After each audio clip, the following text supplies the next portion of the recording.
All right. I guess it's about time. What time is it? We're technically a minute early, but you know what?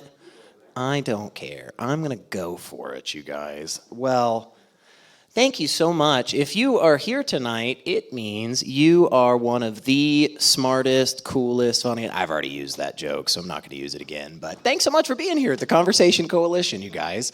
I know many of you have been to quite a lot of these events, and we are super duper thrilled that we are, as sad as it is, we are at our last one for the year, if you can believe it, guys.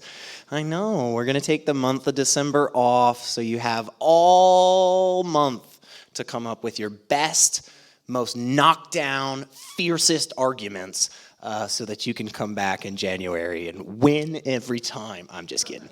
No. Thank you guys so much because this, I think, is a really cool idea. One of the things about this group from the beginning was we wanted to demonstrate how to have better conversations. A lot of us, I think, today can think of a bunch of examples right off the top of our heads of, conversations that go very poorly, right? Either ones that we're having or ones that we're seeing other people having. And so part of this whole venture has been to hopefully spur difficult yet cordial conversation amongst all the people that come and hang out with us. So we figured what a great way to end out this year by having all of you guys participate a little bit. So pretty simple concept. It's not super crazy, and don't worry, Brandon and I we're gonna walk you through it the whole time. But we have a couple of different just kind of broad topics that we're going to just kind of bounce around back and forth between us for about 10 or 15 minutes. And then we're going to kick it to you guys to just kind of discuss amongst yourself for a few minutes and just kind of go back and forth and just hear what other people think on the topic.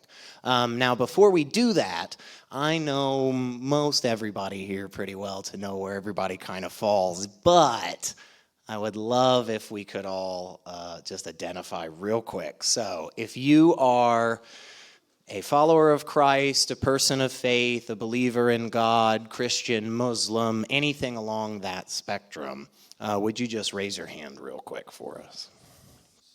Awesome. We got a couple in the back there too. If you are an agnostic, atheist, non-believer, person of no faith, something in that end of the spectrum, would you guys raise your hand? Woo! We have.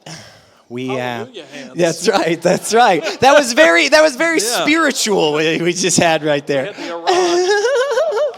Well, sweet. So now you guys all know one thing, and that's about it. About somebody else here tonight, probably, which is really great because what we're hoping is that we can throw out a little bit of nuggets here and there, topics that you guys will be able to just kind of bounce back and forth and learn from each other and hear different perspectives. So we'll just jump right into it, man. I mean, the first one's pretty obvious, I think, but that's okay because sometimes obvious questions are really important.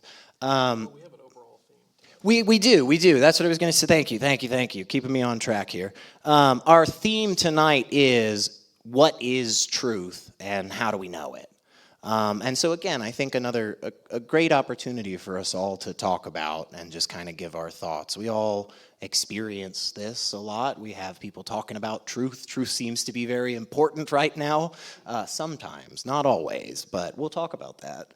But I think that's where we're going to start. Just what is it? When somebody says to you, I want the truth, man. I want to know what's true. What does that mean to you? How do you take that expression from them? I've thought a lot about this, knowing the topic was going to be what is truth. And if we're starting at what is truth, I think when people are seeking to answer that question, first and foremost, what they're trying to get to is, and what they mean is what is real, what is actual. Now, truth can operate at different levels and in different ways, I think. And there are, in my way of thinking, there are different modes of knowing and different realms of truth, even possibly.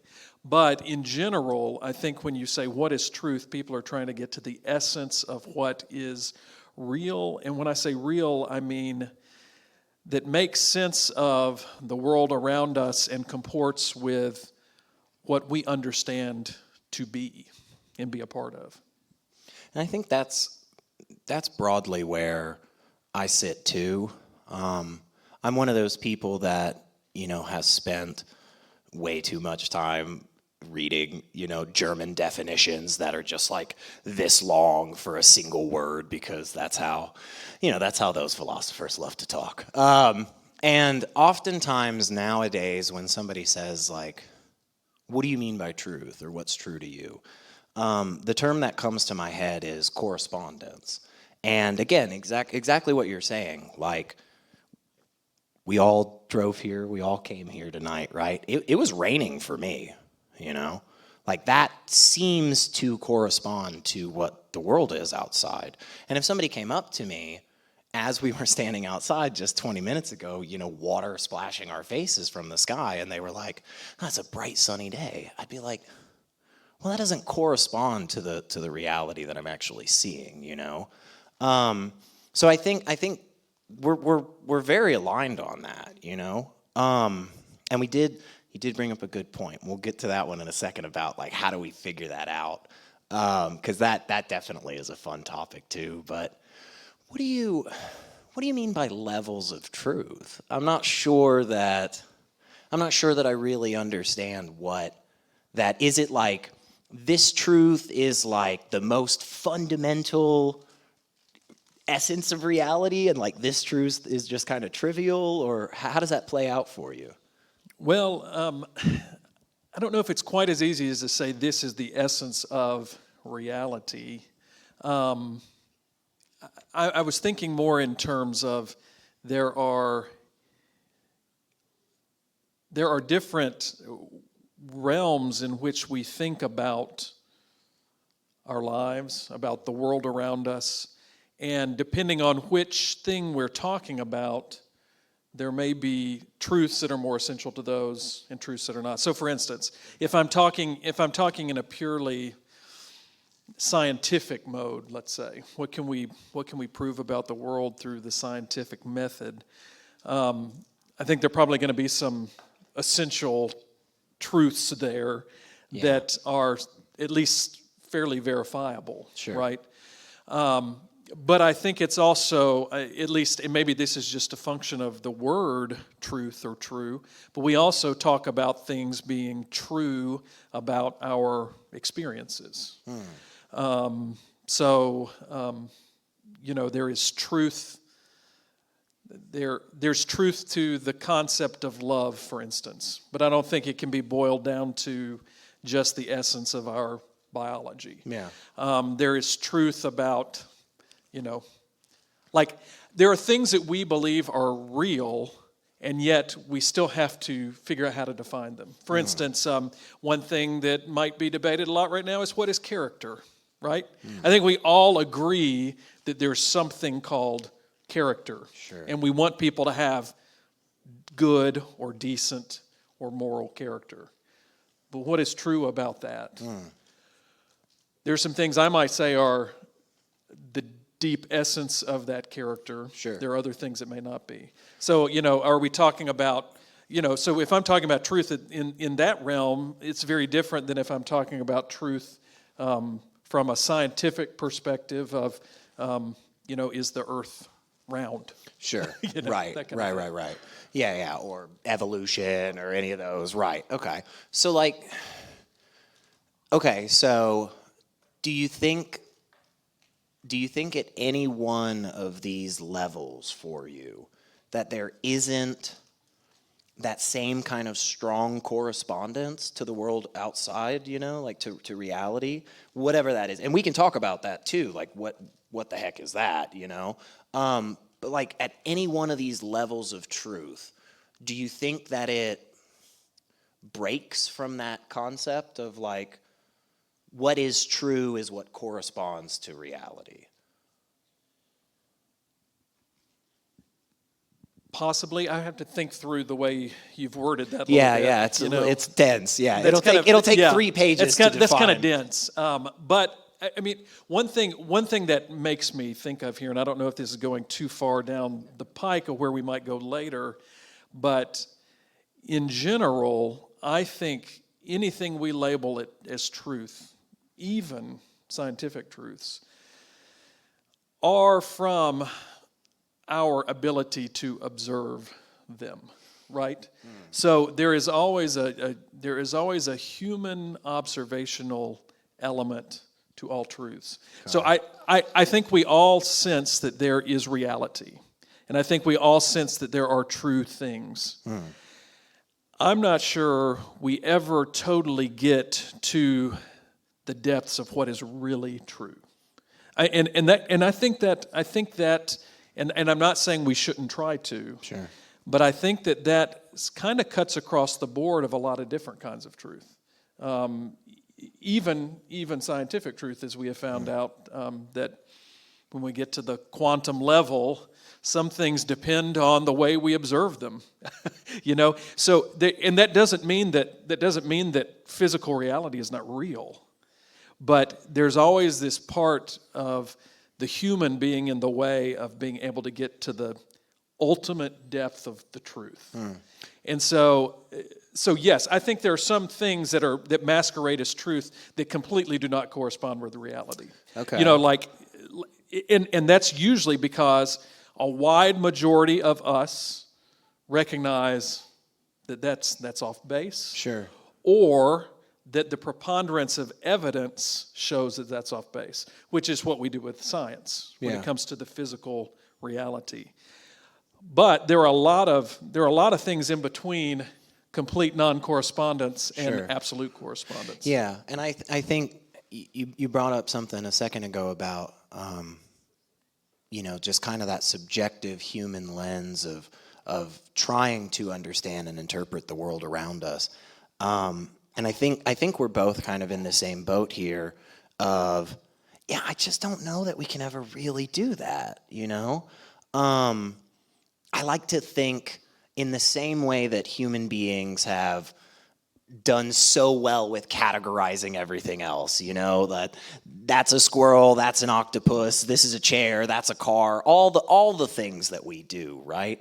I like to think that there's probably some description out there that makes sense of people in our societies and but it kind of does. It feels like we're a squirrel trying to figure out all the actions of other squirrels, and that just seems almost impossible. I don't know if I want to say impossible, but do you agree with that? And then if so, is that a problem for us? Like, do we just not have the ability to know what true things are? I don't think we don't have the ability to grasp at truth. I just think we're always learning. I think we're always learning. We're always responding to what we perceive and what we can judge and what we can quantify and all of those things. And I think in our discussions that we've had before, even though I'm a person of faith, and even though I still have a religious understanding of things, and I look at the world through a particular religious lens as well.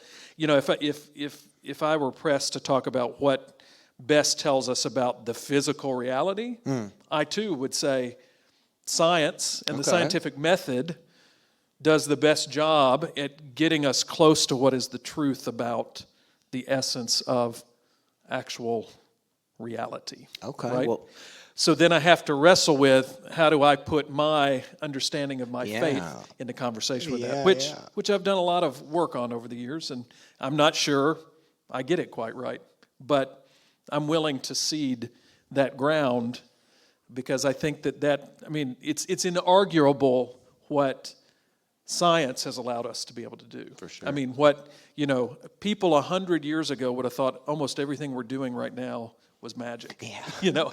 From talking through this microphone to Right. having all our little devices here to Right. streaming online so that people could watch it around the Yeah. world. I mean, that is amazing, and science tells us a lot about this physical reality we're in, and also helps us interact with it in new ways that can be helpful or harmful. Yeah. You know. Yeah. Well, I'm glad you talked about some verification stuff. I'm glad you talked about some science. I got some questions about some science and some Bible stuff here in a second, because I think where we should go next is how how do we know what is true? But before we do that, of course, I want to throw it to you guys, and I want to hear what you guys think. If you have thoughts on it, just shout them out. We do have this microphone. I had somebody, if they would run up and grab it real quick. Fantastic. Just throw a hand up and we'll just pass it around and just shout out some thoughts real quick.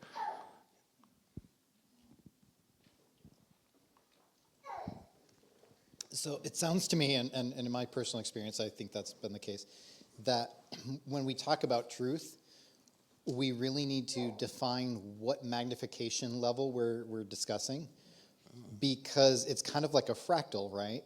Where you've got like your surface level of something that is basically true in general, but then if we want to learn more, we have to go deeper, and then, well, okay, so maybe that top surface level is more nuanced than that, and there's a lot more detail to it.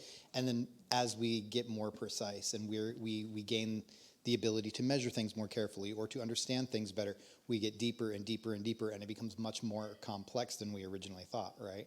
So it may be true that, okay, well, the sky is blue, right? We would all agree, okay, the sky is blue. Or is it? Right? Because it's also true that it's pink and purple and dark blue and light blue and all these other different things. And then we start to learn about refraction and the electromagnetic spectrum and all these different things. And so it's not just one thing. So we can say the sky is blue and that is a true fact. But is it really? And so we have to decide, okay, what level of depth are we going to apply here when we talk about that? And I think that's a little different than when people talk about having individual personal truth, like where they say, oh, that's true for you and I have my own truth. Well, everyone can have their own opinion, but not their own facts, right? And so I think that what we often get mixed up about is that zoom level, so to speak, right? Like, how many colors are there? Well, it depends on the context, right? Sure. I'm a graphic designer. I work in RGB, right? Unless I'm doing print, then it's CMYK. Right. But if I'm a scientist, I'm measuring the wavelength of the spectrum, and then it's infinite, really. Right. So it sounds like, to me, very similar to what Brandon was saying about levels of truth. And I guess I just want to pose that same question back to you that I asked him a second ago about, if the truth is so varied like that, it just seems like there's just nothing to hold on to. I mean, how do you not go crazy? You're not knowing the truth. Okay. Seems like we don't know anything. Well, but so for me, because there's this disconnect between the digital and the analog, right? We like things to be nice and convenient, binary, black and white, right? Or in the case of numbers, we like things to be like round whole numbers, the TV volume or whatever, right? But in the real world, the closer you zoom in, the more irregularity you're going to see. Right, so even a perfect square, if you've got a cube you're holding in your hand, if you zoom in, that is not smooth, right? Those edges are not perfectly straight. There's a lot of variety in there. As the more and more you zoom in, it becomes like a crazy mountain range at microscopic level, right? So, for example, we can all agree on pi, right? 3.14. Everybody agrees. That's truth, right? Sure. Yeah. Or is it 3.1415962, whatever, right? Right. So which is true? Well, both. It depends on the amount of precision that matters for your application. So I think ignoring numbers. If we're talking about truth about any other fact, it always comes down to, well, how much does it matter as far as like how much do we want to round this fact or this truth, right? So rounding truth in the sense of like, well, this is true enough for this situation. Because there can always be somebody who says, well, no, actually, and try to give you all these extra decimals. But in this case, does it really matter? Sure. You know sure. what I mean? So yeah, rounding is sort of something that I think that we need to think in terms of like significant digits of truth. I like that, rounding the truth. I like that. Although it does almost sound like a euphemism for lying, right? I didn't lie, I just rounded the truth a little bit. That's right, that's right. Who else has some thoughts? Shout them out. We'd love to hear them. I'm struggling with how to say this. Full disclosure, I'm a boater. And there are coves in Old Hickory Lake where if Brandon asked me, is that a good cove to anchor in? I would say, no, it's too shallow. And that is true if you have a boat that draws as much water as my boat does. Fair enough. I'm not dissing your boat, Brandon. I'm just. But so, in part, the truth is related to not only the person who's defining it, but the question from whom the question comes. Because yes, some coves are fine for boats of all depths, and some coves aren't. Mm-hmm. So all of that is true. That's my example. You can pull it apart. I appreciate that. And if you don't mind, real quick, I'd just ask, are you a person of faith, follower Yes. of Jesus? How does that thought for you, how does that influence or affect or guide your faith? Or does it? Is it just something that, hey, I don't even think about that when I go to church? I do, and I have struggled with that as I try to interpret the text, scriptural text, to persons. I have to listen to, I have had to listen to where they're coming from, or my best guess at where they're coming from. Yeah. Because if I answer it in one way, I might just mess them up. But if I can answer or respond to them in a way that allows them to stretch their minds and their faith without blowing it up. Yeah. That was a wishy-washy answer, but it's also true. Yeah, sure, yeah. I appreciate it. Yeah. Anybody else, please? We got a few more minutes on this topic, but we'll happily move on to some others. We got a few, so. So we gather here in a place of worship, and specifically with believers and non-believers, because we like to talk about spiritual issues and that kind of thing. And I think one thing that's often taken for granted, especially when believers are looking at non-believers or something that they may not understand, is that in the end, I think most of us are very intense truth seekers. We want to know if the things that we've heard all of our lives from various denominations and various distinct religions sometimes, if they are true, if the claims have any merit. And it's something that we spend a lot of our time focused on, thinking about, wondering about, seeking the truth about some of these things. So it leaves us asking questions, especially of the religious friends of ours. and we get various answers to questions like, is hell real? What was the need for a savior? Is the flood story true? Yeah, is the flood story true? All these types of things. But we spend a tremendous amount of our time seeking truth. Now, that being said, I don't want to put the burden of proof completely just on the believers. Like, hey, you guys are making these claims, and we have nothing to prove or stand up for, or anything like that. So, if anybody has any conceptions of non-believers and things that we need to articulate better, or parts of our worldview that we need to explain better or justify or anything like that, we're totally open for that. So by all means, we're happy for the hard questions also, but I just wanted to put that out there that we're truth seekers. So Do you also, it feels like a couple of different times already tonight we've had people talk about different lenses, different subjective reasons the truth may change, this or that, variations, and the focus and stuff as to what equals truth. Do you also kind of fall in that camp, or do you say like, nah, man, I mean, this is real, that's not real? Where do you fall on that? well, there's some things that you don't think about very often, like for instance the sky blue thing.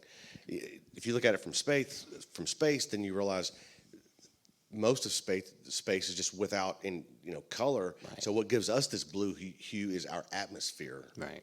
That's pretty much what we're referring to when we say the sky. We're not saying space is blue. Yeah. We're saying, right, this thing I see when I look up, it's blue to me. But we can give reasons for it. But that was a good illustration, and the fact that, is that a good cove or not? Well, good could be kind of subjective. Mm-hmm. And so, is there truth in that claim?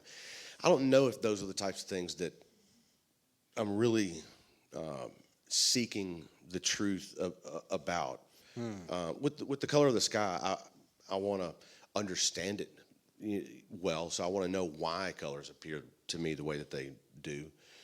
But at the same time, I'm aware that there's colorblind people. So to me, that wall looks fairly, grayish blue, but to somebody else, it might look totally different. So what's true for me may not be true for them from their perspective. So, but those aren't really the things that I feel like we spend a lot of our time on. Sure. So it's the more important, it's the life or death type things. It's do I have a good reason to base my life on these understandings? That's where we really spend our time. Well, and you mentioned, the burden of proof for religious people.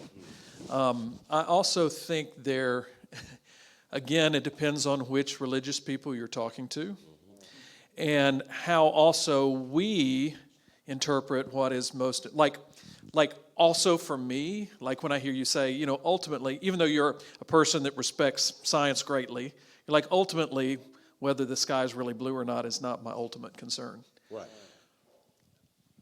My perspective on my religion, now this is not true for all Christians, and I will claim that. And if a Christian is somebody that has to say that everything in the Bible is 100% literal, then they're going to have to be able to justify that pretty well, with some other corroborating fact, in my opinion. But for me, like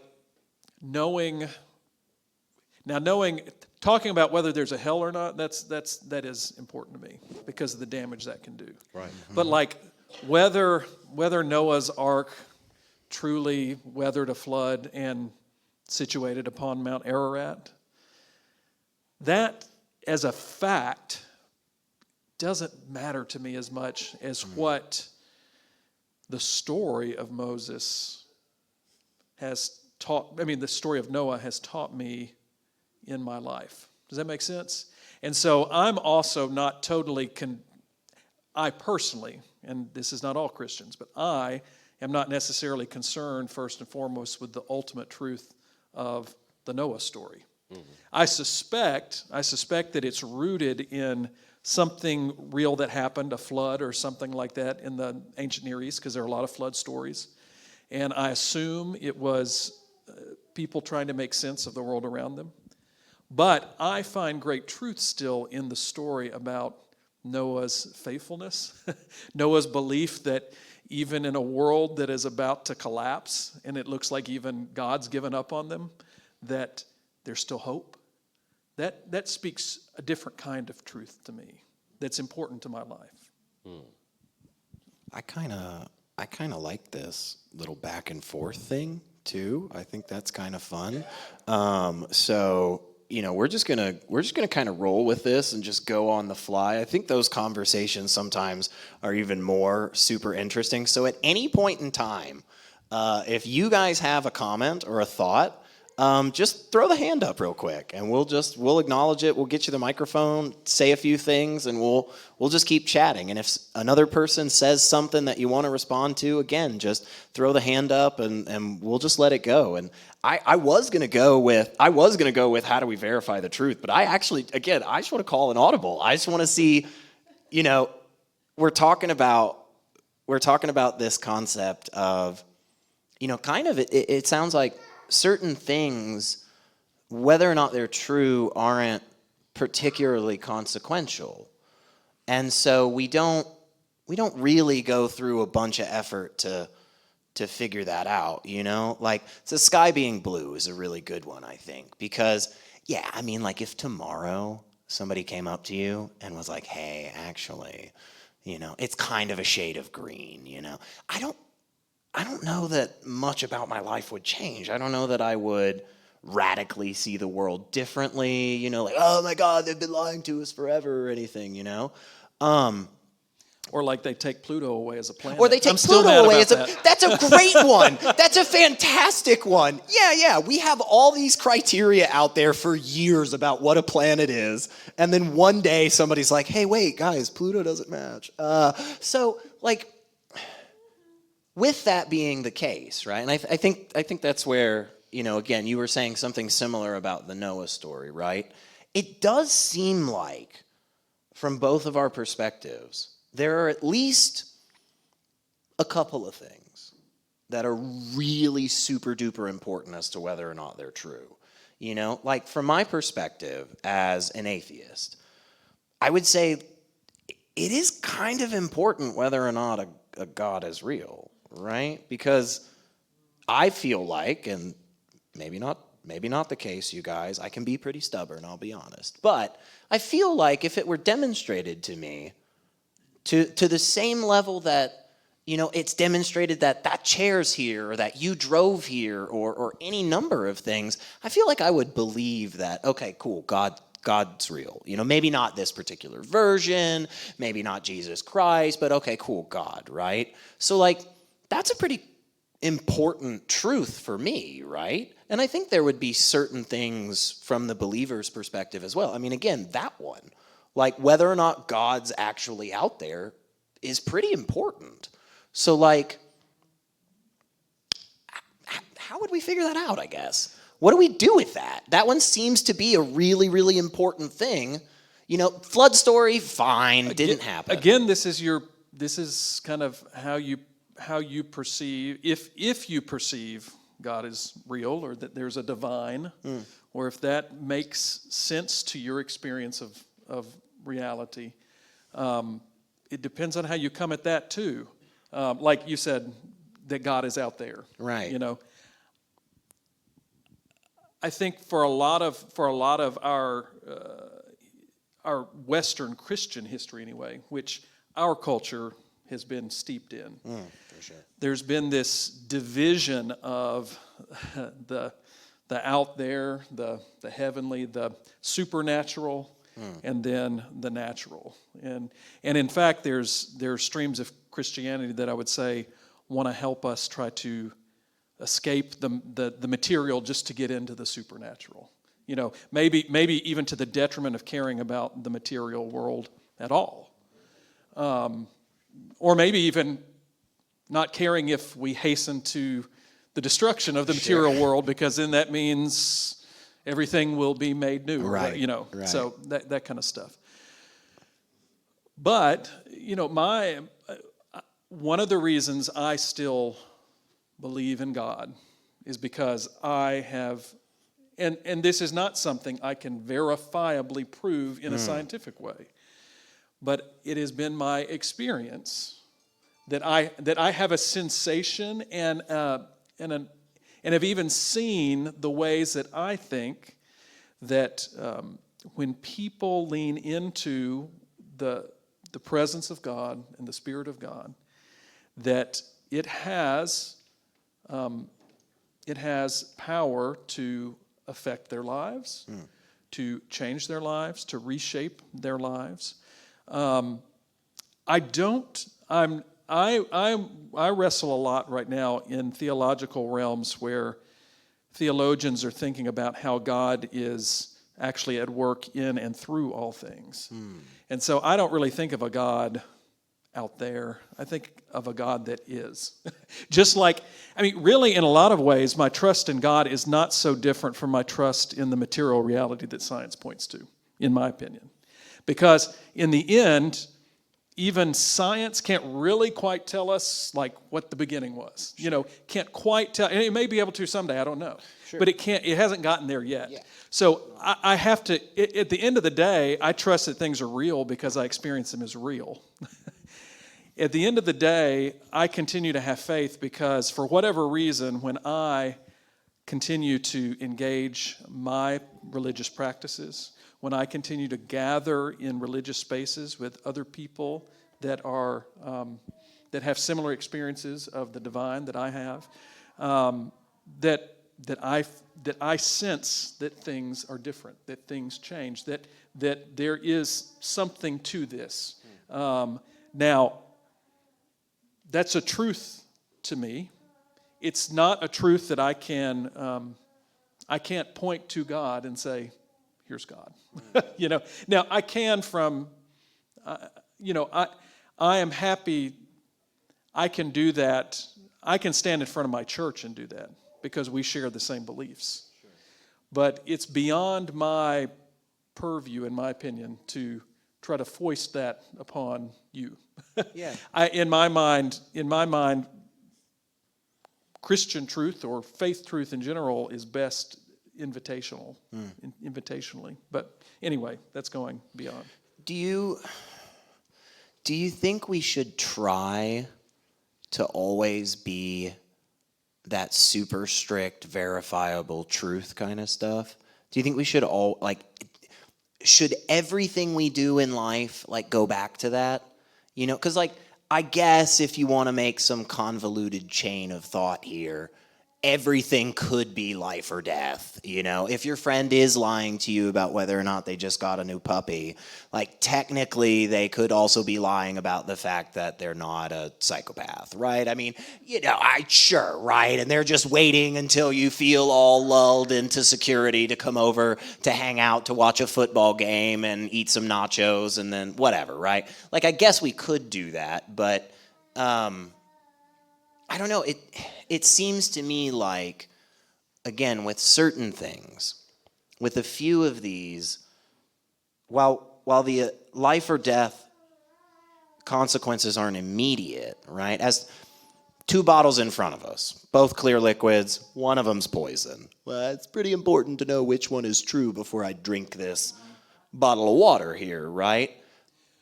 Please. I will say, I personally think, even though I say that the existence of God is I can't be like, there's God's face over there, that kind of thing.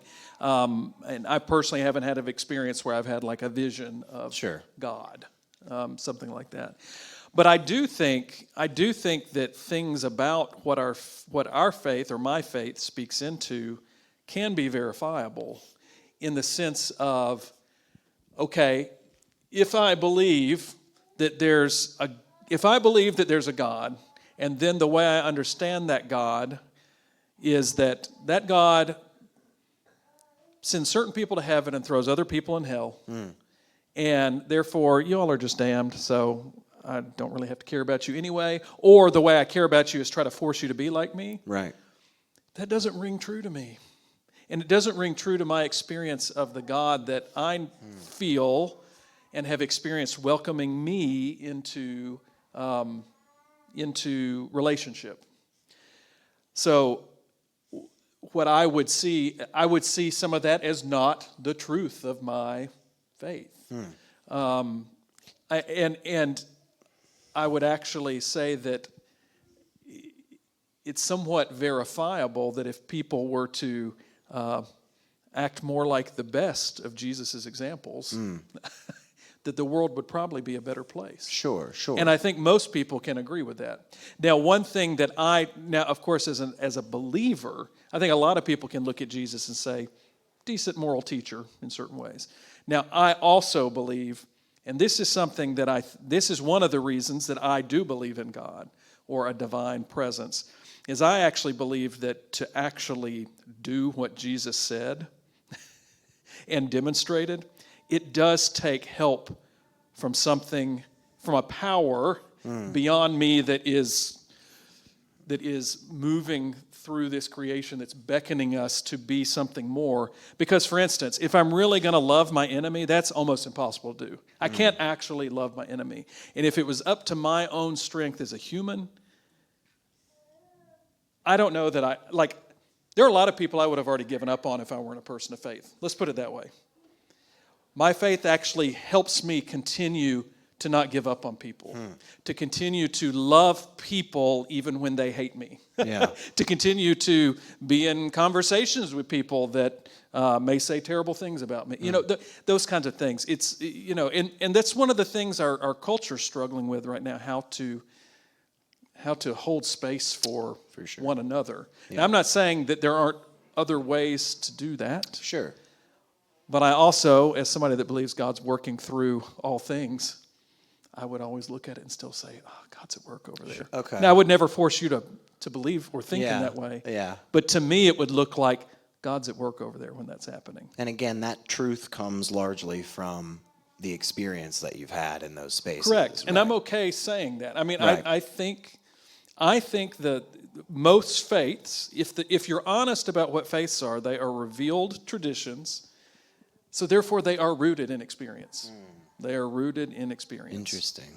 The entire understanding of Jesus and the cross, in all its different forms that have come to Christianity and that have been wrestled with, come through the experience that Paul had and described. It actually doesn't come from the story itself. The stories in the Gospels don't tell us that much about what the cross means or anything else. Right. A lot of that comes from Paul's experience, whatever that means, of the resurrected Christ, whatever that means. Yeah, because we have two different tellings of it, too. Right, Yeah. Well, okay, I definitely want to hear some thoughts. Yeah, cool. We've already got a hand, so I'll hold I've got a response or two here, but Okay, give at the risk of sounding like I'm antagonistic here, when you talk about it's not verifiable. You see, you can't verify this, but you see in your beliefs that when people lean into that, they do better. And I think from what I heard you say just a moment ago, you would also say that people of other faiths can lean into that same thing and receive that same benefit.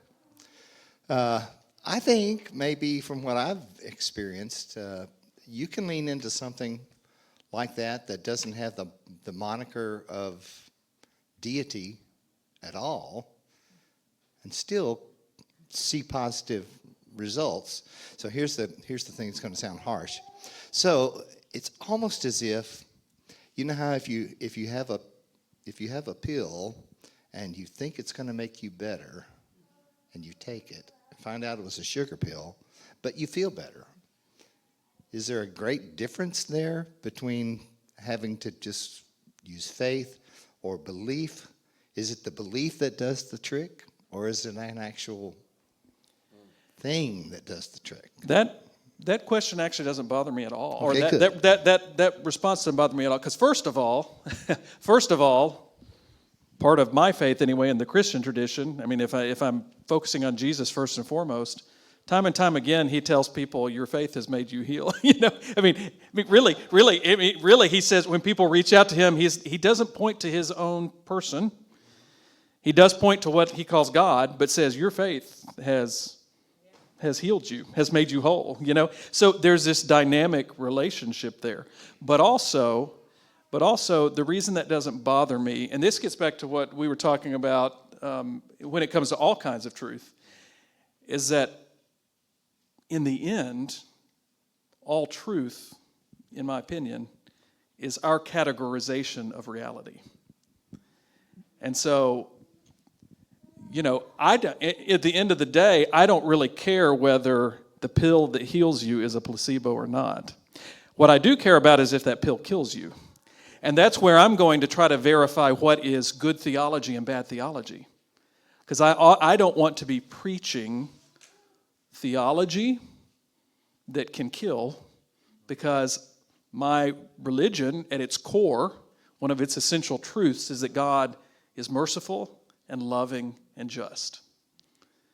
And so anything that promotes what is merciful, loving, and just, to me, gets at the truth of Christianity, even if it's a placebo. Yeah, definitely good. Got some thoughts here. Not to flood you with more questions about Noah, but I love drowning in the flood. That was good. I was working on a pun for a minute there. I had to Yeah. get Well, that out. I'm expecting 40 days of these. Perfect. I've got boatloads. So, no, you mentioned, I don't want to go back to this, but I did have a question about it. You mentioned the idea that it doesn't really bother you if it's not factually true, that there's no really evidence for a worldwide flood. There's evidence for a flood around the Mediterranean at some point. A lot of different cultures were around there, and it would make sense that those stories would survive, and people would think that was the whole world to them, basically, at that time. I think where it got weird for me when I started looking into these things was Jesus talks about Noah. He talks about the flood. He talks about it in a factual way. He seems to affirm it and affirm its historicity. Talks about it in real terms as if they're real people. And if it didn't happen, if it's not a real thing, then what is he talking about? What is he referring to? He's not doing it in a metaphorical way. He's talking about it as if it were real. So, yeah. He's doing it, in my opinion, he's doing it in a way that anybody might rely on the meaning-making mechanisms of their people. Mm-hmm. So it's kind of like like one of the truths that we wanted to speak about our very first president was that he was very truthful, right? And so we made up a story about him and his cherry tree, right? Mm-hmm. But that myth is rooted in a real person, is rooted in his real character, and tells something about what we hoped for our people. In the same way, Jesus, and a lot of Christians forget this, Jesus was not a Christian, Jesus was a Jew. And he was a practitioner of the Jewish faith, often arguing with leaders who were religious and held a lot of power, both over their people, and I don't mean over their people in some kind of, I want to be careful because there's been so much used in Christianity to be anti-Semitic. And I want to be clear that when I say this, I'm saying that there were certain religious leaders, at least according to the text and the way it's written. And you do have to remember it was written by the winners too, so they do a good job of trying to make certain religious leaders look really bad. But in general, he was in the realm of arguing with religious leaders. So I don't go into a theological debate without talking about theological things.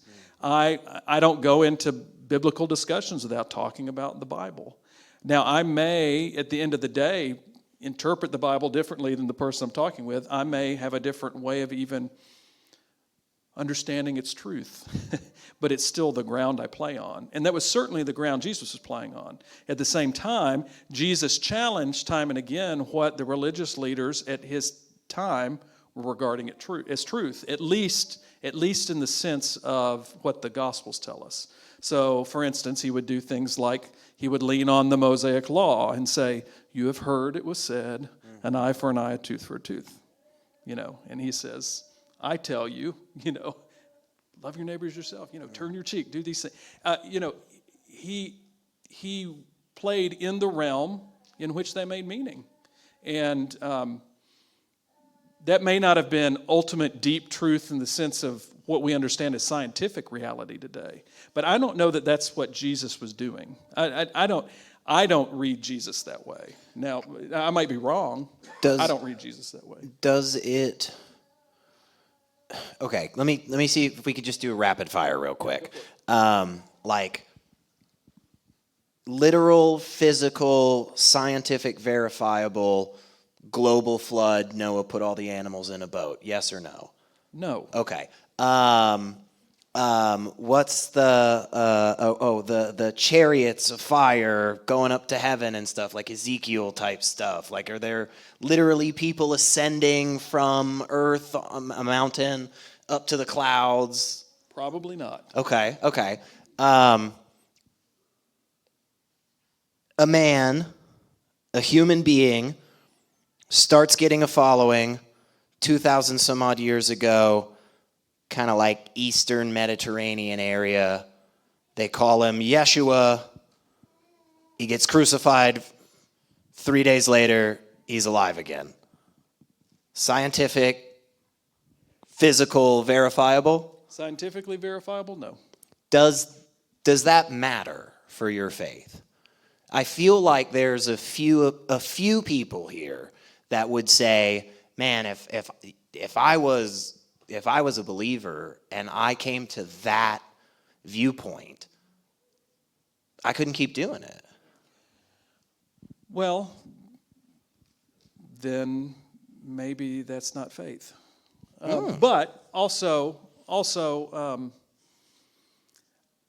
I don't want to cut off the possibility of any of those things either. Like, just because I'm saying I don't know how to verify the resurrection, I also believe that God works through all things. Right. And so there may be things that are unexplainable to me that are still within the realm of possibility. Kind of like how I think it was you that said when we talked a few months ago about how even though how did you say it? Even though I'm a non-believer, why should that? I think you said something like, I don't want to have to give up on the idea that there could be eternity or something like that, or eternal life or something like that, right? Yeah, something like that. I'm kind of the same way here. Like, I can't imagine how you verify what we say about Jesus. Sure. From a scientific perspective. Sure. But I also am not going to put anything past the ways that this amazing, strange creation can work, and maybe that God woos things to work out of it. I mean, there are a lot of parts of nature that work a lot different now than we understood them to operate before, and different things like that. And but I'm not, again, for me, it doesn't kill my faith to not be able to say, yes, I can verify that for sure. But I know it would for a lot of people. Yeah. And that's I think that's one of the big issues I think that's one of the things that has put science and faith at such loggerheads. Is they seem irreconcilable when you put them on that same playing field. Yeah. In fact, I think that religion was a different kind of science before, and theology was a different kind of science before science came along, right? And then when science came along, religion started trying to do what science does. And I just don't know that it can. But that doesn't bother me. Yeah. Now that does bother some people, and I admit that. There are Christians that create museums to show how people have only been around for 6,000 years, and that kind of stuff. I can't reconcile that with what our experiential knowledge of creation actually is, but I still sense that God is in creation. So I have to figure out how those two meet somewhere. Well, And the story that has made sense to me and that came to me through my heritage is the Christian story. Yeah. And I've wrestled with whether it still rings true for me. For some of my siblings, they've kind of given it up. For me, it still makes sense and makes truth, Yeah. or makes meaning anyway for me in relationship to what I perceive as real. Yeah. Okay.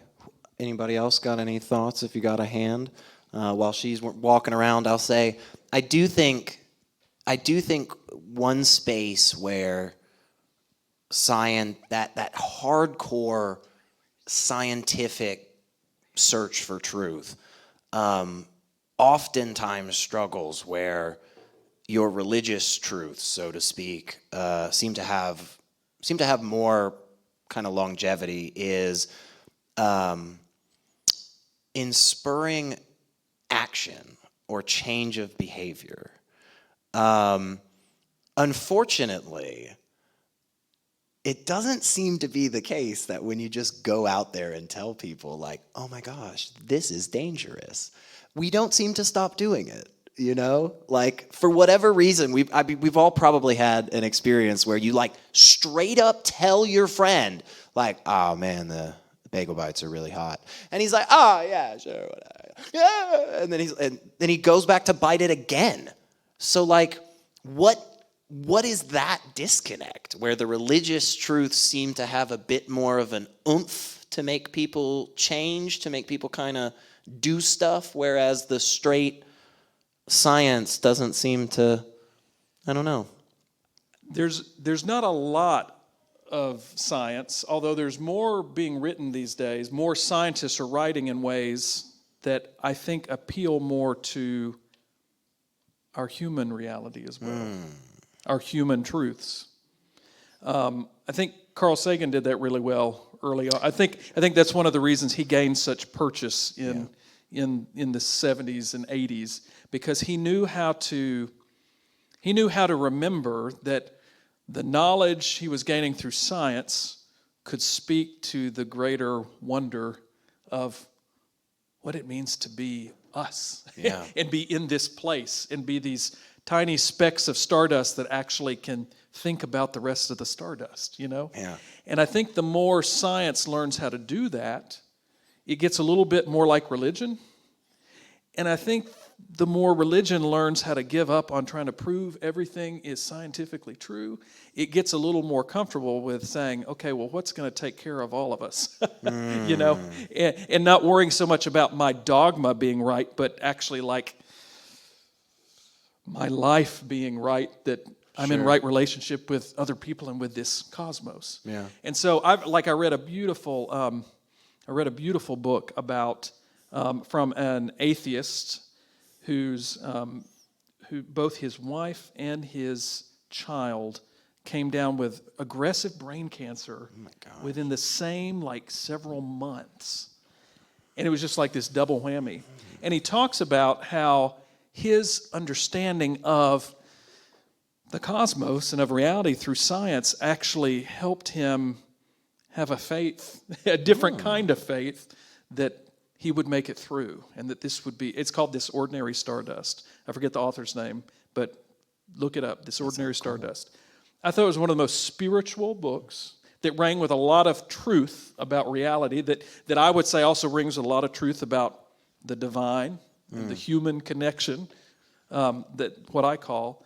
And he even was very gracious with interweaving like nods to the ways that people of faith have understood truth. But it didn't mean he didn't seed the ground of, so I believe what they're saying, you know, in a factual way. Right. But he said, there is a hint of truth to what they're saying, and I see that in science too. It's a beautiful book. Yeah. It's probably my favorite spiritual read of the last few years, is written by an atheist. An atheist, yeah. I like that. We had a thought right there. Okay. Does it bother either one of you guys the limitations that we have to determine these ultimate truths? So from a religious perspective, does it bother you that God put us in the circumstance that they did, that we find ourselves here with some limited abilities to determine all of these questions, the big fundamental questions, right? There's lots of misleading, confusing things, and here we are trying to do our best. Does it bother you that God would put you in that situation? And for Elliot, does it bother you that despite the scientific method and intellect and reason and our best philosophical guesses and Carl Sagan and science, that ultimately this whole thing remains somewhat of a mystery to our existence? Like, does that limitation that we will probably die not really knowing the plot, does it bother you guys? Yeah. Yeah. I love that question. It's a phenomenal question. And I will say, at this point in my life, it doesn't.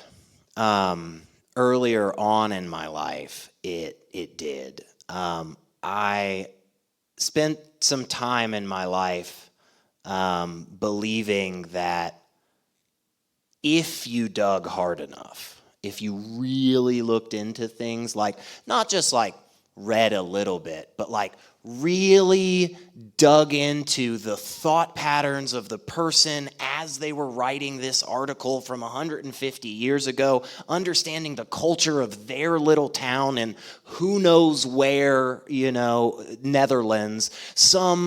If you could just get to the core of it, you could really know everything about it.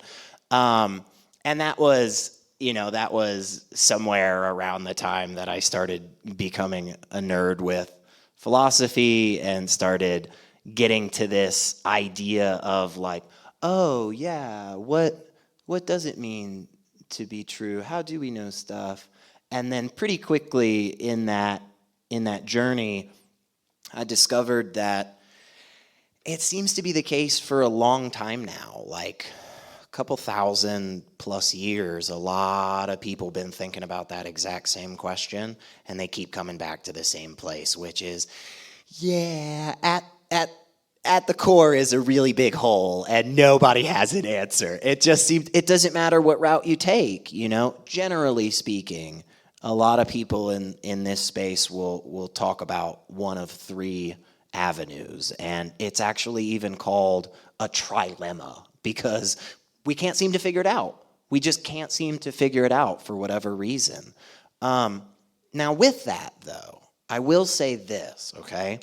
I'll pose a quick scenario for you, because I think when I started wrestling with that thought, this kind of helped me get through that, which is, even though we may never get to the complete and total grounding or the beautiful one equation that just explains everything of the universe in an overview, we can make a lot of progress that is really, really important, right? And the scenario that came to mind to me is one probably a lot of us have heard about, the rustling in the bushes, and maybe it's a tiger, maybe it's not a tiger, right? And the person that runs away, whether it is a tiger or not, they're the person that lives, right? But think about it from a different scenario. Let's say we're all in a tribe together and we walk up to a clearing and we see a cave off in the distance. And after a minute or two of watching, a tiger walks into that cave. I mean, we're not going in the cave yet, right? No, of course not. I'm not going in there. There's a tiger in there. Well, a few more minutes goes by and we watch another tiger walk into that cave. Well, obviously, we're not going in there still. We're not going in there. Well, after more time passes, we see a tiger walk out of this cave. Now, raise your hand if you're going in that cave. Not a single person here. Why? Because even though we don't understand absolutely everything about that tiger or that cave or the universe as a whole, we can still make incredibly valuable progress. That being, I can count to 2. I can definitely do that. And if I keep doing that, well, then I can learn more and I can build more. And that's how we've gotten to this point. Those types of things, sure, What's in that bush? We don't know yet. We may never know. We may just always be better off running away from a rustling bush without knowing. But I can tell you this, I'm still not going into that cave with a tiger in it. And that's important. That's valuable, because I think if you do that enough, you get things like flat screen televisions and really cool cars and airplanes that fly all over the world and really valuable medicine that saves millions of lives. But I will, to go back to the disappointment of I will just say, we probably never going to figure that one out. We probably never going to figure that one out. And I think if you think about that for a little bit of time, it is a bit of a bummer. There is a happy side on the other side, but it is a valley of depression. So I'm sorry. Go. Well, I was thinking, though, that there might be someone that would walk in that cave. There could be intrepid people that, after they see 2 or 3 tigers go in that cave, go, I want to see what they're up to. You know? And that also is a potential truth to that situation. Because I was actually, when you were talking, what made me think of that was you were talking about the rustling bush, and I thought if Moses had run away from a rustling bush that was freaking him out, he would have never met God. And in fairness, not tigers, but Daniel was hanging out with some lions at one point. That's right. Exactly. So I mean, So all of that. For me, I kind of land where you are in the sense that it doesn't bother me as much as it used to. It may bother me again. I don't know. I remember as a young child being a lot more scared of death, for instance, of that not knowing of what is. As I've gotten older, I've come to realize that part of the truth of being human is that we all die. And while that's not completely comforting, there's some comfort in that truth, that it's one of the things that everyone, at least I think, unless technology catches up with us really fast, it's one of the things that everybody on this planet that I share with right now will experience, like me. No matter whether they're a Republican or a Democrat, whether they're a Christian or an atheist or a Muslim, whether they're anything else. And that reminds me that one of the biggest truths then is that if there is something special about being human, whether it's because we're made in the image of God or whether it's just because we're human and we can do pretty amazing things with our little brains, then we ought to be taking care of each other in these moments that we do have.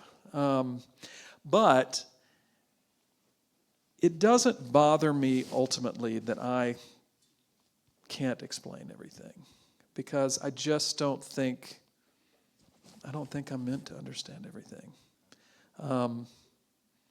And that's okay. In fact, the world would be pretty boring if I understood everything.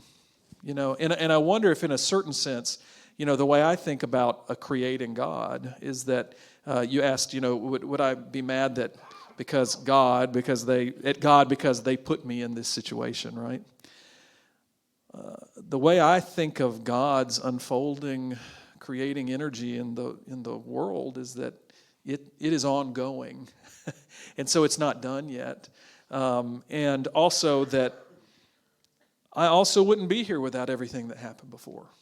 I mean, and that's also as verifiably a scientific fact as we could. I would not be here. Seems to be, yeah. And that's a really amazing thing to think about, that all of the course of the history of the cosmos led to me, and it led to you, and it led to you. That's powerful. But on the flip side, I will say the enormity of that sometimes does freak me out a little bit.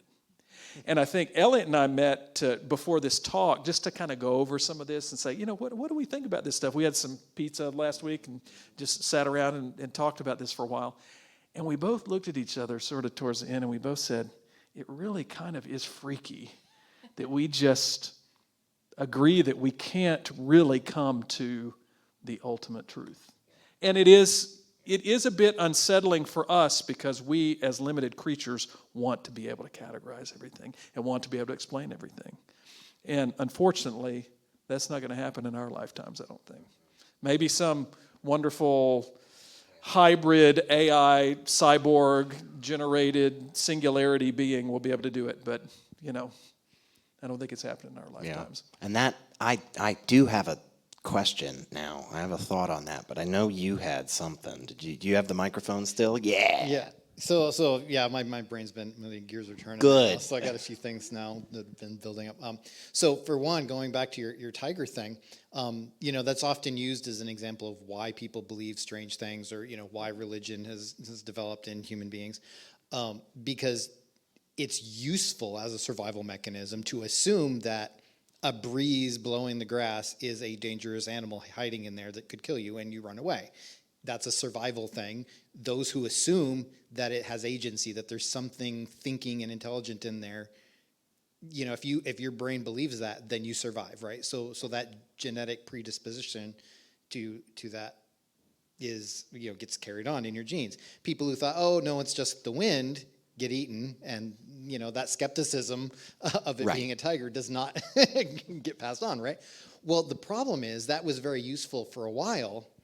But if you automatically assume every time that there's a rustle in the grass that, oh no, it's a tiger, everybody drop what you're doing and run away, then you don't make progress. Yes. Right? Because you're not making dinner. You're not tending to your crops. You're not taking care of the baby. You run off thinking you're going to get attacked. Well, then, you have a child that dies, kind of thing. So there was a certain amount of utility at a certain point where civilization was very basic. But now it behooves us to know whether that's a tiger or not, and not just assume, right? So maybe we make it somebody's job to always be watching to see, is there a tiger? Maybe we'll build a tower that they can look down and see what's in the grass. Maybe we'll have somebody that becomes a specialist in that thing, so that we can go about the daily things that make life better, that makes civilization stronger, that makes us live longer and survive better as a community, because the old ways were sufficient, but not for now. They don't necessarily aren't the right tool, or the right course of action for the world that we live in now, currently. And so when we talked about that, it kind of reminded me of what we were talking about with the whole placebo idea, right? So there are medicines that we know, we can objectively say this is a good medicine or that medicine, right? Well, we can say if it works. Well, but there are different types, aren't there? Like, we will use different medicines for the same thing depending on the circumstances. Sure. For example, we have medicines that are controlled substances that we only use for people with specific conditions, not because they don't work, but because there may be some other things about them that it's not the best choice for a lot of other people. Or, for example, if you've got somebody in severe pain, are you going to give them morphine? Well, it depends on who it is. Some people are more predisposed to addiction. Some people, it could cause them problems physically. But if you're on your deathbed and we just want to make you comfortable, we really don't care if you get addicted. We really don't care if this medicine screws up your liver, because you're going to die anyway, right? So for you, that might be the right choice. And so understanding all the baggage that come along with those different drugs, for example, is part of the decision of, it's not just, is this true or not? It's, does it fit your circumstances, right? So when we're talking about the boat, right, we can say, oh, is this a good place to tie up your boat? Well, sometimes the answer isn't yes or no. It's, well, the water is 6 feet deep here. And that is the truth. Whether that matters to you or your boat can handle 6 feet, so if that is the right place for you, is a judgment that you have to make for yourself based on that objective truth. So we can't necessarily give you the answer of whether or not you should do something, but we can give you objective results that we can measure of what will happen if you do. Sure. Does that make sense? Yeah, I think I'm following, and I think while there's so much that I agree and like about what you said, one of the things that keeps bouncing around in my head is this thought that I brought up just a second ago about the motivating power, from the religious truth side. The scientific truth side tells us you have an 85% chance of doing this correctly, right? And if you do it correctly, you win the gold medal and yay, America, or whatever, right? But that doesn't seem to get people to, when you really think there's a tiger in that bush about to kill you, man, you book it. I mean, you run so freaking fast. I mean, you will stop absolutely anything. I mean, how many people have ever been gardening or doing something outside and you're super focused on it, and for a split second you swear there is a rattlesnake there? I mean, you drop everything so fast. You're like, man, I got to get this done. I don't have enough time. I got to get it done by 3:00. You run back into the house, right? I mean, that motivates you, whereas actually, Brandon, there's only a 14% chance that it's going to be a poisonous snake out here. I don't know, man. Am I taking that chance? Well, and I think that's the point, though, isn't it? Is how much that fear is such a strong motivational factor built into our genetics, and why religion is so effective, especially if it's one that teaches things like hellfire and damnation, where you're going to be tormented forever. Well, and that's actually what I was going to pick up on that before you pulled that thread. I was going to say that the thing about this example is it is rooted in our reaction to fear, right? Mm-hmm. You're saying that is not a carte blanche, just overreaction to all fears is not beneficial to us today. And I agree with you. And that's where I would judge my religious beliefs on whether that's beneficial to me. So, for instance, I have on my computer here, I have a number of stickers, and I like people to see them when I go out doing my church work, because they don't see Christians with these stickers very often. But one of them here says, "Bad theology kills." Okay? So there's a sense that because there have been bad theologies that either are bad for us now and maybe didn't used to be in the same way, or maybe they've always been bad, but no matter what, there are theologies out there that are bad for today. There are understandings of God that are bad for today. Because, as we've said, we don't come to the full understanding of things in our life. And we certainly don't when it comes to, in my mind, of the things of the divine, if you believe in the divine. But to me, that does not say we throw out the entire religious impulse. To me, that says I need to calibrate, just like you need to calibrate your behavior when you run into a shaking bush and not just assume it's a tiger. I need to calibrate my understanding of what my faith is calling me to do and be. And I agree with you that faiths that are rooted in absolute fear and just scaring people of their existential, fate, or also of other people because they don't agree with you, that's not helpful anymore. It may have been helpful at one time, and it also may have been how people understood God at work at that time. I think it was misguided, though. I think Jesus, actually, though, in his own way, points to very different ways. For instance, Jesus doesn't say, look, there's a cross they're about to hang me on and nail me to. I'm running away. Jesus says, I'm going to stand before these people. They're going to persecute me. They're going to say I'm wrong. That are going to judge me, accuse me wrongly, that are going to say things about me that aren't true, that are going to arrest me and make an example of me. He could have fought or he could have run, any of those things. He said, I stand here.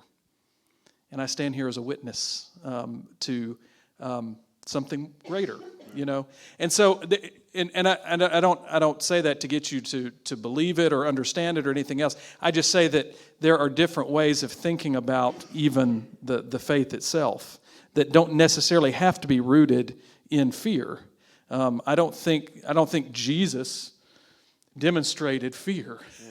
In fact, Jesus tried to live out that admonition that comes from all the messengers of God throughout the Bible, which is do not be afraid. Jesus tried to not be afraid even in the dimmest of circumstances, even when people misunderstood everything he said and everything he stood for. And to me, that's very compelling, and it can lead to a different way of doing the Christian faith than we've been used to. But I want to caution too that way of understanding the faith has always been there as well. It just hasn't always been the most dominant voice. Just like there are many ways to marshal understandings of being atheist. Sure. You can be militant, you can be gracious, you can be something in between. There are different ways to comport yourself. And I think there are different ways to be religious. And I just think it's a miscalculation, especially if we believe that even if you only believe from a scientific standpoint that religion is a tool that we developed. I think it's been so effective at motivating, and I think what people of non-faith should be doing is encouraging people of faith to use their faith better. Ooh, yeah. And to learn new ways to use their faith. I like because that. I think faith is, and I think even some people like Richard Dawkins have come around to this to some degree, have started to say, maybe we were throwing out the baby with the bathwater. And that's my only thing, is I don't know that throwing out I'm not saying everybody's going to lean into the religious impulse or have it, but I don't know that throwing it out Completely is the solution. Yeah, and I saw we had something over here, I have a question that I'm going to ask and just kind of leave out there, but my thought real quick is just when you were talking about Jesus, regularly talking throughout, the Gospels about do not be afraid, do not be afraid. There is some scientific verifiable truth there about how it seems to be the case whenever people find themselves in a group setting and difficult or stressful situations, that type of confidence and that type of perseverance can often give people the strength and the motivation to continue. Again, what is that? Is that divinity? Is that spiritual? Is that just something about us as people? Mitochondria or mirror neurons? I'm not sure. And then my question, real quick, and then I want to hear what you have to say, is just because you were both talking about how useful a truth is, and one of the thoughts that kept bouncing around my head was, does the usefulness of a statement make it more or less true? If it's not beneficial to me today that this bottle of water is actually poison, does that make it not poison? I don't know. I'm thinking about that. But you've got a thought. Okay, I'm not going to think on that yet. But thinking about kind of how I experience faith as someone who believes, and thinking about the tiger in the bush, and if our instinct is to always run away, then we never experience the beauty of the wind and like stopping and seeing the leaves rustle and feeling the wind on our face. And so my question was like, when did we go from always running away to like having the faith that we could be present, experience the beauty?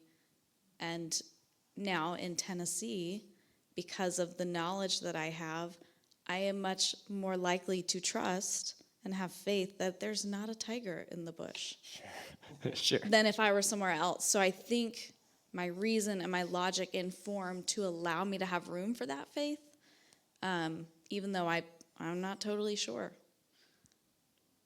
Do you feel like that makes it difficult to still make progress? If you feel like you just can't know, are you just unable to ever do anything? Like, do you just end up standing there frozen in front of the bush? Yeah, maybe. Well, I think it's frustrating because there's not a clear, thing that you can grasp. But thinking about, the way I kind of interpret God, as almost like the wind, where I can see effects, I can see ripples, I can see change, but I can't quite see it. I can't grasp it. I can see how it affects things. I can see it caught in sails and things like that. I can see the changes that it makes in the world, but I'm never going to truly be able to see wind. And that is frustrating, but I guess I'm kind of resigned to be like, oh, well, I can still appreciate the beauty in the way that it moves and that it affects me. That doesn't mean that I require everyone else around me to say, yes, that is God. And I don't even know that I'm at the point anymore where I look and see the wind working through you. If you don't believe in that, maybe I do. But I think for me, like recognizing that allows me to have faith that there is something more that I just won't understand. And yes, it's frustrating, but I think it does draw me to try to see more of it, maybe not to understand it all. Yeah. Yeah, I get that. I think I think back to kind of what you were asking earlier about like, hey, we're just never gonna know, for real, what's going on. I think that kind of motivates me to understand more. Like one of the examples I love talking about is so everybody probably knows fireflies, right? We used to have a bunch of them in my yard growing up, like literally just hundreds and hundreds and hundreds. So that thing where the bug lights up is called bioluminescence. It's just a cool little word in biology, and it just literally means that this animal just makes some chemicals in its body, and then it glows. At one point in time, that was the only thing that I knew about that did that. And then many, many years later, after just getting excited about all of the things that I don't know about, I found out that there are sharks that are over 3 feet long that do the same thing. 3-foot-long sharks glow. That's so cool. And I feel like one of the reasons that we discovered that is partly kind of that same sense of mystery that you were talking about. Bunch of people looking in the water, it got really dark, and they were like, man, I don't know what's down there. You want to go check what's down there? Like, let's go look at what's down there, And eventually we discovered one of the coolest facts, I think, in existence, which again, scientifically verifiable, So you mean they went into the cave? I In guess order that to time. I guess that experience time. and They learn did. about They it. did. They checked it out. They rustled in the bush. Yes. We got a thought back there.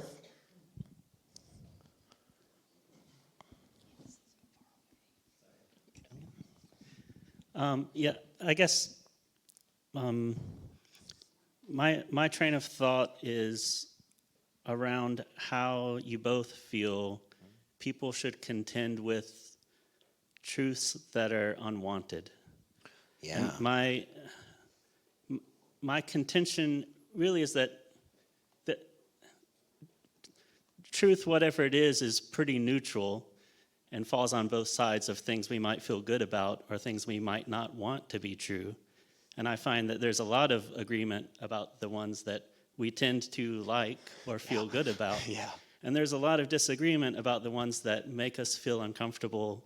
And a lot of the talk about whether that's truth ends up being that it would be terrible if it was true, or there wouldn't be utility, or maybe it would be harmful if it was true, which isn't necessarily about the actual truth of it. So I guess how do you feel people should think about claims of truth that feel terrible or are unwanted? Another really good question. Yeah. I think so.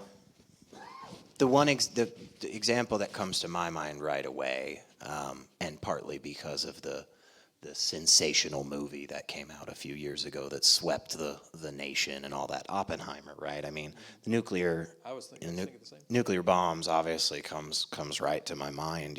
At one point in time, we didn't even know atoms were a thing, and then we started slowly figuring out more and more about it, and then we figure out electron clouds and all of this, and then we figured out you could actually take a weird version of hydrogen and you could like cause it to like shoot into another atom and then like split it, causing massive amounts of energy to just instantly shoot out in all directions. Energy, by the way, that is so intense that anything next to it just essentially gets vaporized, you know?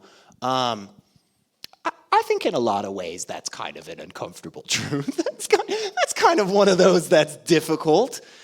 I think that's in part why I get so interested and focused on moral questions, is because I agree. Like, I think, you know, truth is neutral, whether or not I feel any way about it. You know, I might hate the fact that it's cold and getting dark at 4 p.m., but it's going to do it.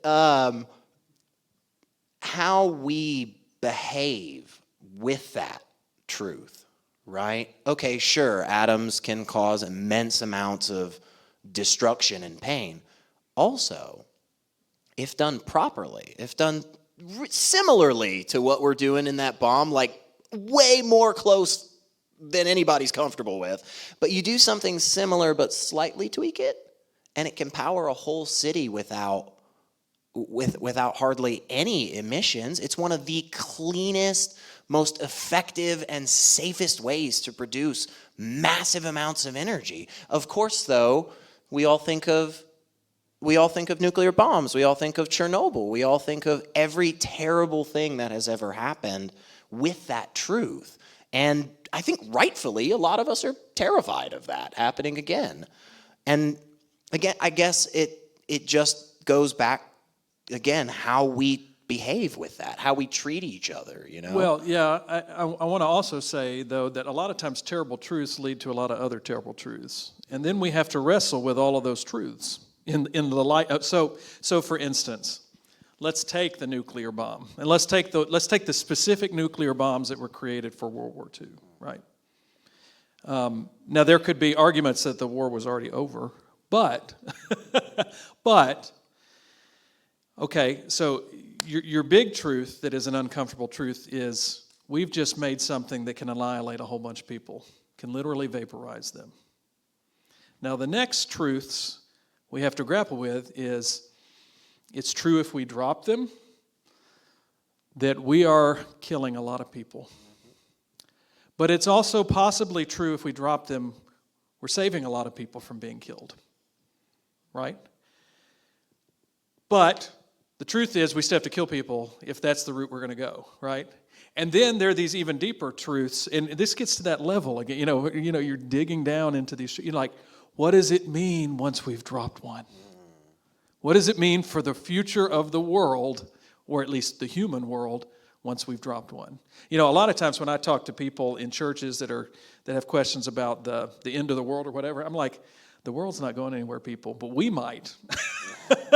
You know, creation, I think, will outlast all of us. Humans may disappear. This cosmos ain't going anywhere. The Earth may go somewhere, but the we'll cosmos blow ourselves up, but trust me, the mountains will yeah. be fine. But you know, but you're right. There are uncomfortable truths that face us all the time, and they cause us to wrestle with what is truth.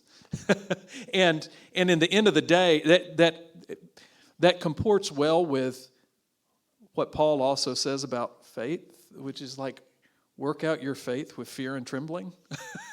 It's like, be careful with this thing, because it can go a lot of different ways. Yeah. You know, and that's the same thing with the truth of an atom bomb. It can go a lot of different ways. You know, you could argue that from the time we dropped the bomb, that we have been hurtling towards the next towards the nuclear annihilation. That's one way to look at it. Another way you could look at it is that the assurity of mutual destruction has actually calmed some of our world, at least for a season, and we'll see if that lasts. It may not feel like it, but honestly, Right. ever since those 2 bombs have gotten dropped, like, no joke, we actually have seen the most peaceful time in the world in the last 50 to 70 years. That's crazy to think about, I know, but it actually is the case. But if I had told you it's a truth that we should drop this bomb for that to be the case, I think that would have been a harmful argument. Yeah. You know, and I think we would have been better off had we never dropped it. You know, but that's the complex reality of grappling with what is true. But you're right. I mean, things that come the closest to what we can say this is a neutral fact, they can't be wrestled. I mean, you know, I won't say that. I won't get political right now. Well, hang on. I'll save you just a little bit here, and we're not going to go too much longer. We'll get wrapping up here in just a few minutes, you guys. So if you do have some thoughts, please throw your hand up. We definitely want to hear them.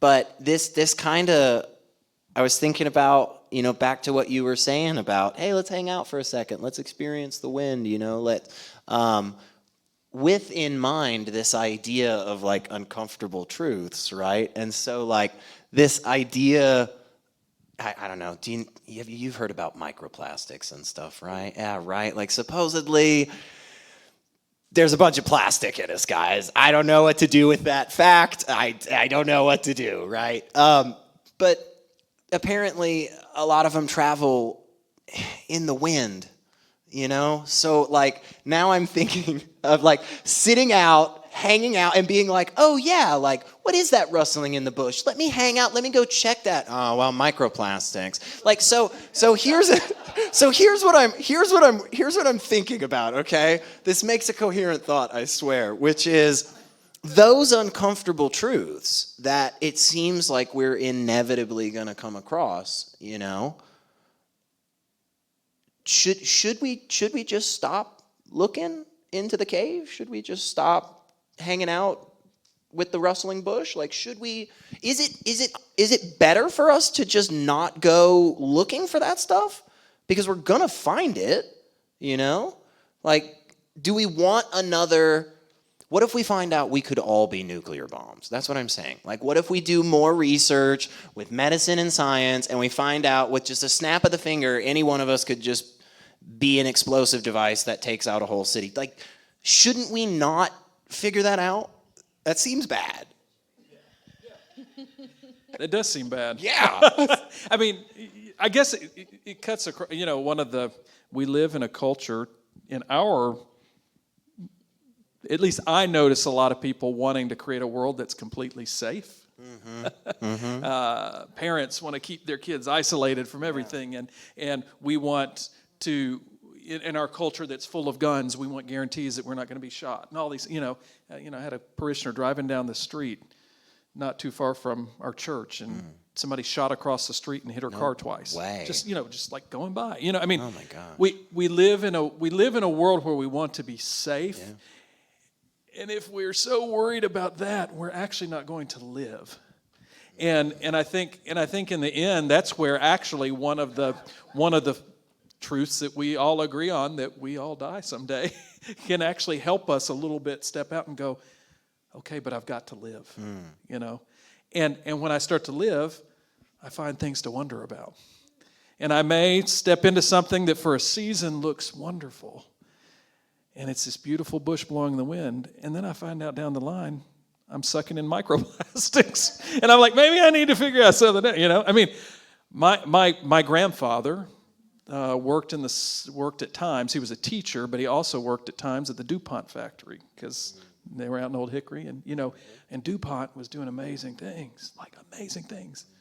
They were also giving a lot of people mesothelioma. Unfortunately. You know? Right. And my grandfather, who never smoked a day in his life, died of lung cancer. Yeah. And had he known that risk, he would have paid attention to it. But he didn't know it. Yeah. And part of his life story was being in that place where they were doing amazing things that were changing the world also. Absolutely. And so, it's life is hazardous. That's the truth. Yeah.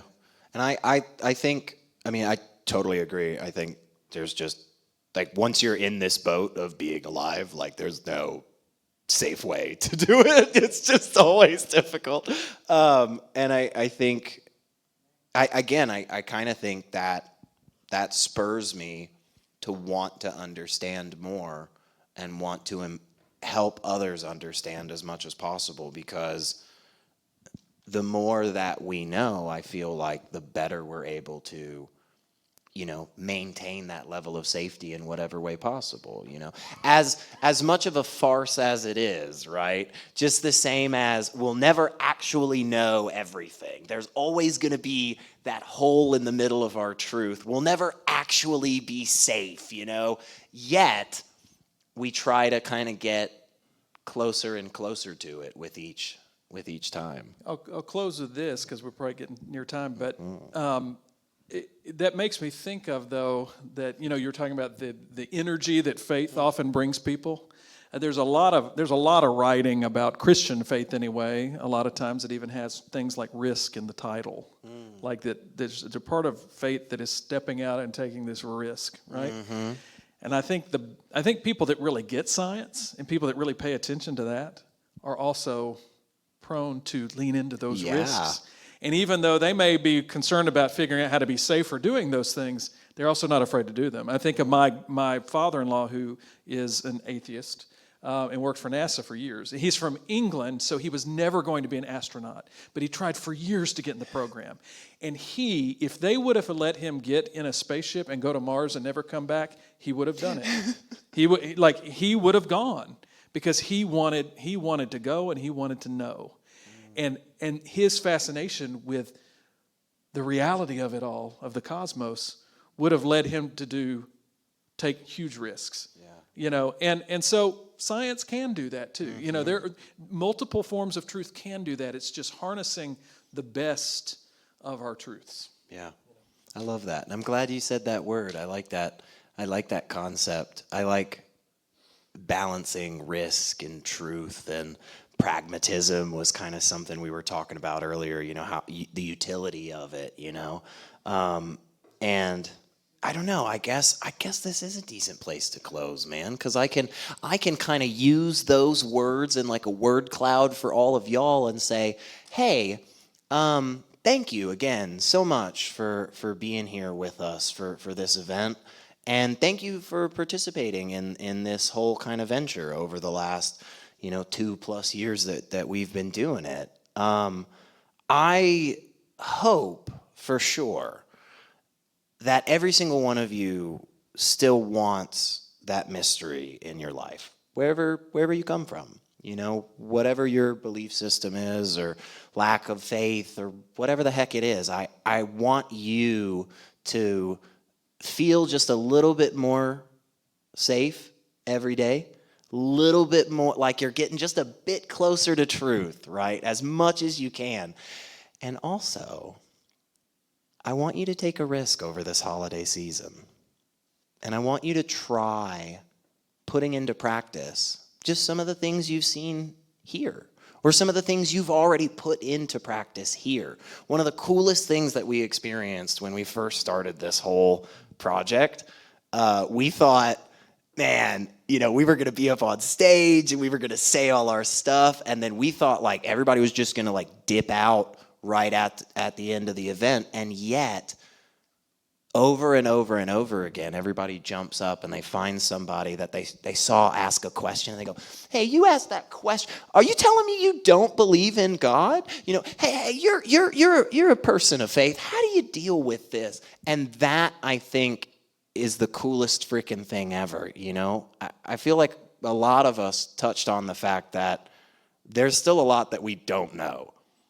And again, I want to challenge you. Take the risk over the next month or two while we're off, because we're taking December off, and try and figure out a little bit more of that stuff, and ask some people around you. Maybe they know too, Now, that being said, don't come back to me in January and be like, so Elliot, so my brother doesn't talk to me anymore because of Thanksgiving, and it's all your fault. So please don't rip your families apart. Practice what I did earlier and say, maybe I'm not going to bring politics into this. That's right.